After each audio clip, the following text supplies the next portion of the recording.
আমার নতুন চ্যানেল এটা, এবং এখানে যে কথাটা বলছি, আমার যেটা পুরনো চ্যানেল কুমার কনস্ট্রাকশন বলে যেটা ছিল, সেখানে লাস্ট প্রায় 1 মাস ধরে শুধু সাইটেরই ফুটেজ দেখাচ্ছি, কি শর্ট ভিডিও কি লং ভিডিও। অবাক লাগে যখন কিছু ছাগলের দল এখনও পর্যন্ত, আমার তো আজকালকার দিনে কমেন্ট দেখার সময়ই হয় না, তাও আমার তো ভিডিও, আমার যারা টিম রয়েছে, আমার তো ভিডিও শ্যুটিংয়ের পেছন থেকে শুরু করে এডিট পর্যন্ত 4-5 জন কাজ করে, তো তার মধ্যে তারাই সমস্ত কিছু দেখাশোনা করে। তো আমার ধরুন কুমার কনস্ট্রাকশন, কুমারদার কনস্ট্রাকশন মিলিয়ে দুটো ইউটিউব, তার রেসপেক্টিভলি দুটো, একটা ফেসবুক এবং দুটো ইনস্টাগ্রাম চ্যানেল রয়েছে। তো একটা ছাগল হঠাৎ কমেন্ট করলো যে দাদা আপনি কি, মানে সেই ছাগল আর বাকি এত চ্যানেলে এত সাইট দেখানো হচ্ছে কিছু সে অবগত নয়, এত এত ওয়ার্কিং ড্রয়িং বিক্রি হচ্ছে অবগত নয়। তো ছাগল কমেন্ট করলো, দাদা আপনার কি ক্লায়েন্ট নেই, আপনি শুধু ভিডিও বানান, মানে তার এইটুকু মানে ক্ষমতা নেই। শাহরুখ খানকে একদিন হারপিকের অ্যাড দিচ্ছে দেখে প্রশ্ন করে বললো, দাদা আপনার কি কাজকর্ম নেই, আপনি হারপিকের অ্যাড দিচ্ছেন। আসলে এই সমস্ত ছাগলগুলোর জন্য দেশের হালটা খুব খারাপ। এরা এরা সবসময় পিছনে কাটই করতে ব্যস্ত। এবং আর একটা কথা যেটা আমি বলে ভিডিওটাকে শুরু করি, যে এই যে সিমেন্ট নিয়ে জালিয়াতির ভিডিও দেখেছিলেন, বেশ কিছুদিন ধরে সম্পূর্ণরূপে আল্ট্রাটেকের দোষ খুঁজে বেড়াচ্ছেন, আর শুধু আল্ট্রাটেককেই খারাপ ভাবছেন আর বাকি সব সিমেন্টকে ভালো ভাবছেন, সেই সংক্রান্ত মানুষদের কিন্তু আজকে কিন্তু চোখ খুলে দেবো। এবং তার পাশাপাশি এই ছবিটা দেখুন, এখানে কিন্তু মিস্ত্রিরা শুধু চ্যাম্পিয়নই নয়, এদেরকে ঘুঁটের মেডেল কিন্তু আমি দেবই। তো এই 3-4টে কথা নিয়ে আজকে ভিডিওটাকে রসিয়ে দেবো। এখন যেটা ঘটনা সেটা হচ্ছে যে, ছাগলের কথা শুনেছেন, এবার একজন রাম ছাগলের কথা বলি। সেই রাম ছাগল, জানি না সে পেশায় ইঞ্জিনিয়ার নাকি। আমি যে এইভাবে ভিডিও বানাই মজা করে, মজার ছলে সাধারণ মানুষ যে এত কানেক্ট করতে পারছে, তো আমি আমার ওই মগরাতে একটা প্রজেক্ট চলছিল, যেখানে একটা চেন সিঁড়িতে, যেটাকে স্ল্যাবলেস স্টেয়ারকেস বলা হয়, সেখানে একটা, আমরা একটু লোকাল ভাষায় চেন সিঁড়ি বলে থাকি। তো সেই চেন সিঁড়িটা যখন গোড়া থেকে খুলে যাচ্ছিলো, মানে অ্যাঙ্কার করতে পারছিল না, আমি বলেছিলাম যে এটাকে আটকানোর ব্যবস্থা করুন। তো সেখানে কোনো এক মঙ্গল গ্রহ থেকে ফেরত আসা ইঞ্জিনিয়ার কমেন্ট করেছিল, আমি জানি না সে কত বড় ইঞ্জিনিয়ার, যে আপনি সিভিল ইঞ্জিনিয়ার হয়ে আটকানো বলছেন। মানে অনেকদিন আগে আমাদেরই সাথে পড়া একজন বন্ধু বলেছিল, হ্যাঁ রে তুই সিভিল ইঞ্জিনিয়ার হয়ে গামলা বলছিস। আমি যখন বলেছিলাম মশলার ভাগ 1-1.5 টিন না দিয়ে, মানে 3 টিন পাথর, 1.5 টিন বালি আর 1 টিন সিমেন্ট দেবে, সেটা টিন না বলে বলেছিলাম 3 গামলা পাথর, 1.5 গামলা বালি, 1.5 থেকে 2 গামলা বালি আর 1 গামলা সিমেন্ট। তার গামলা কথাটা ভালো লাগেনি। আসল ব্যাপারটা হচ্ছে, এই সমস্ত ছোট লোকের দল যারা যারা মানুষকে কিভাবে মানে বিভ্রান্ত করা যায় তার চেষ্টায় বসে থাকে, তারা নিজেরা জীবনে কিছুই করতে পারে না। আমি একটা ছেঁড়া কাগজ দিয়ে দেখাতে পারতাম, কাগজটা যেমন ছেঁড়া, এবং কাগজ ছেঁড়া হলে তার ভ্যালু থাকে না, তেমনি ওরা কিন্তু ছেঁড়া ছেলে বলে ওদের কোনো ভ্যালু নেই। যেহেতু এটা চ্যানেল, তাই একটু দাঁত বার করে বললাম। এবার আসি টপিকে। একটা কথা কি জানেন তো, আপনাদের জন্য সব কিছু বলে দিচ্ছি। আসলে এই যে ভিডিও নিয়ে অনেকের সমস্যা হচ্ছে, আমি ভিডিও বানানোর জন্য বিশ্ব রেকর্ড করব, আমি গ্যারান্টি দিচ্ছি। কারণ ভারতবর্ষ তো দূরের কথা, গোটা বিশ্বের সিভিল ইঞ্জিনিয়ারিং এত ভিডিও কেউ দিতে পারবে না যা আমি দেবো। অলরেডি 1400-র উপর ভিডিও দিয়ে ফেলেছি সব চ্যানেল মিলে, ঠিক আছে। আরে ভাই তোদের তো জানতে হবে, তবে তো তোরা দিতে পারবি। তোরা যখন প্যান্ট খুলে ঘুমোতে যাস, তখন আমি ভিডিও শ্যুটিং করি রে ভাই। যে সময়টা সারাদিন আমাদের স্টাফ আমাদের চলে যায়, যখন আমরা একান্তে, যখন অ্যাকাউন্ট চেক করার পর যখন তোরা খেয়ে দিয়ে ঘুমিয়ে পড়িস কাঁথা জামা দিয়ে, তখন আমরা ভিডিও শ্যুটিং করি ছাগলের দল। তো যাই হোক, আজকে যে দুটো বিষয় নিয়ে আলোচনা করব, ভিডিওটাকে লম্বা করলাম, কিছু আংবাং লোককে বাদ দিয়ে দিলাম, কোর ফ্যানেরা রইল, কারণ আংবাং লোকেরা 4 মিনিট সহ্য করতে পারবে না।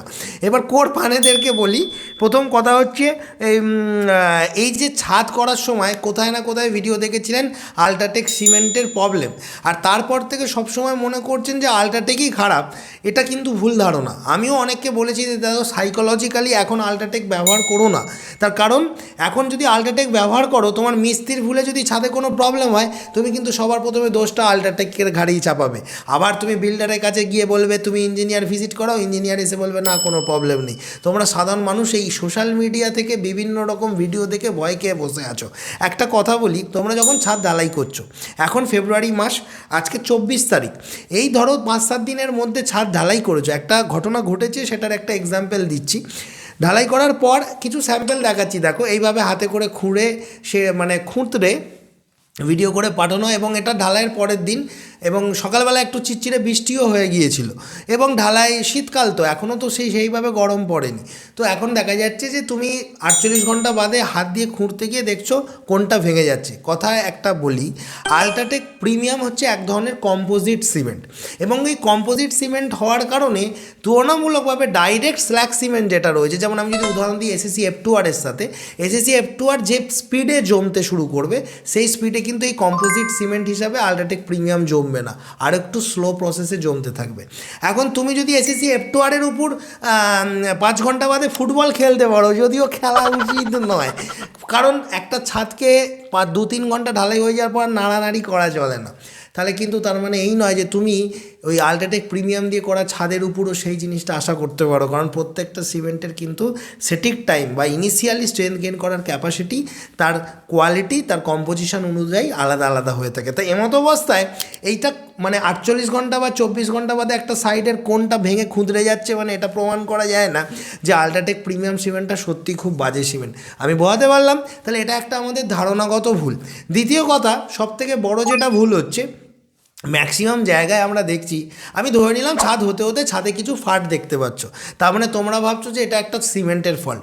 না, এখানে সবথেকে বড় ফল্টটা হচ্ছে মিস্ত্রিদের। কেন বলি?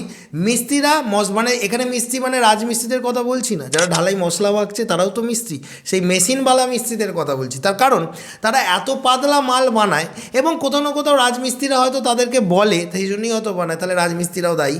তো দেখা যায় যে এত পাতলা মাল বানায়, সেই মালটাকে যখন তারা এক্সেসিভ কম্প্যাক্ট করার চেষ্টা করে বাই পাটা দিয়ে করার চেষ্টা করে, তখন দেখা যায় ব্লিডিং হয়, উপরে দেখা যায় সিমেন্টের একটা জলের স্তর গড়াগড়ি করতে থাকে, দই থকথকে দইয়ের মতো। আর এর ফলে দেখা যায় উপরের লেয়ারটা কিন্তু একটা সিমেন্টের পাতলা দইয়ের মতো সরের মতো লেয়ার পড়ে যায়, এবং নিচে কিন্তু তুলনামূলকভাবে কংক্রিটটা থাকে। এবার ওই লাস্টের 4-5 mm 10 mm লেয়ারটা সবসময় কিন্তু অতিরিক্ত মাত্রায় নরম থাকে, এবং সূর্যের তাপে যখন তুমি প্রচণ্ড গরমে ছাদটা ঢালাই করছো, সেই সময় তাড়াতাড়ি ওটা কিন্তু মানে শুকিয়ে যেতে চায়, তার তুলনায় নিচের লেয়ারটা মানে ওই পাতলা আস্তরণের নিচে থাকা লেয়ারটা কিন্তু অত তাড়াতাড়ি শুকোতে চায় না।